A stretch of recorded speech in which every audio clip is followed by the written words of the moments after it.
শত্রু যত শক্তিশালী হোক, এই তিনটি কৌশলে তাকে দুর্বল করে দিন। জীবনে এমন কিছু মানুষ থাকে যারা প্রকাশ্যে বা আড়ালে আমাদের ক্ষতি করতে চায়, কখনো কর্মক্ষেত্রে, কখনো ব্যবসায়, কখনো আত্মীয় স্বজনের মধ্যে, আবার কখনো সম্পর্কের ভিতরে এমন শত্রু দেখা মিলে। অনেকেই ভাবেন শক্তিশালী শত্রুকে হারানো অসম্ভব, কিন্তু মনোবিজ্ঞান বলে প্রকৃত শক্তি শুধু ক্ষমতা বা অর্থের নয়, বুদ্ধি, ধৈর্য এবং আত্মনিয়ন্ত্রণে রয়েছে।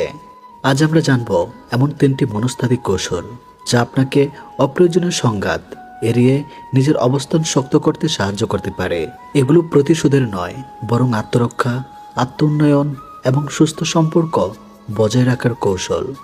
কৌশল 1, নিজের আবেগ নিয়ন্ত্রণ করুন। শত্রুর সবচেয়ে বড় লক্ষ্য হলো আপনাকে রাগিয়ে তোলা, ভয় দেখানো বা মানসিকভাবে দুর্বল করা। যদি আপনি প্রতিটি কথার উত্তরে রেগে যান, তাহলে আপনি নিজের নিয়ন্ত্রণ তার হাতে তুলে দিচ্ছেন। মনোবিজ্ঞানে এটিকে ইমোশনাল কন্ট্রোল বলা হয়। যে ব্যক্তি নিজের আবেগ নিয়ন্ত্রণ করতে পারে তাকে সহজে প্রভাবিত করা যায় না। কি করবেন?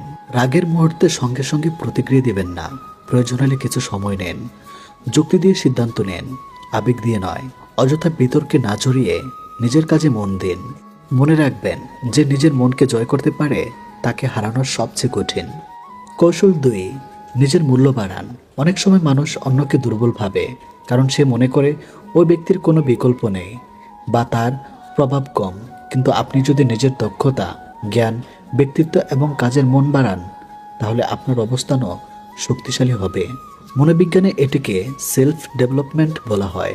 যখন আপনি উন্নতি করতে থাকেন, আপনার আত্মবিশ্বাস বাড়ে, অন্যদের সম্মান অর্জন করেন, নেতিবাচক মানুষের প্রভাব কমে যায়। নিজেকে প্রতিদিন একটু একটু করে উন্নত করুন, নতুন কিছু শিখুন, স্বাস্থ্য ভালো রাখুন, অর্থনৈতিকভাবে সচেতন হন, ভালো যোগাযোগ দক্ষতা গড়ে তুলুন। আপনার উন্নতিতে অনেক সময় বিরোধীদের সবচেয়ে বড় জবাব হয়ে দাঁড়ায়। কৌশল 3, অপ্রয়োজনীয় সংঘাত এড়িয়ে কৌশলী হন।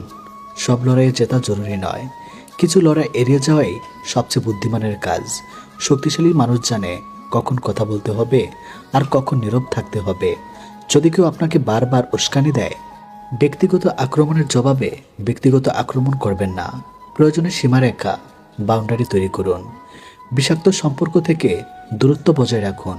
প্রয়োজনে বিশ্বস্ত বন্ধু, পরিবার বা সংশ্লিষ্ট কর্তৃপক্ষের সহায়তা নিন। মনে রাখবেন, নীরবতা সবসময় দুর্বলতার লক্ষণ নয়, অনেক সময় এটি আত্মনিয়ন্ত্রণের পরিচয়। কেন এই 3টি কৌশল কার্যকর?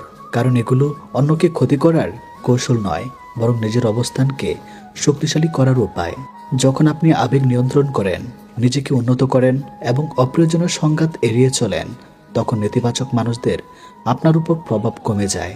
মনোবিজ্ঞানের ভাষায়, যে ব্যক্তি নিজের চিন্তা, আচরণ ও সিদ্ধান্ত নিয়ন্ত্রণ করতে পারে, সে বাইরের চাপের কাজে কম নতির স্বীকার করে। একটি ছোট্ট গল্প। 2 ব্যক্তি একই অনুষ্ঠানে কাজ করতেন। একজন সবসময় অন্যজনকে ছোট করার চেষ্টা করত, অপমান করত, গুজব ছড়াতো। কিন্তু দ্বিতীয় ব্যক্তি প্রতিশোধ না নিয়ে নিজের দক্ষতা বাড়াতে থাকলেন, সময় মতো কাজ করলেন, নতুন কিছু শিখলেন এবং সবার সঙ্গে সম্মানজনক আচরণ বজায় রাখলেন।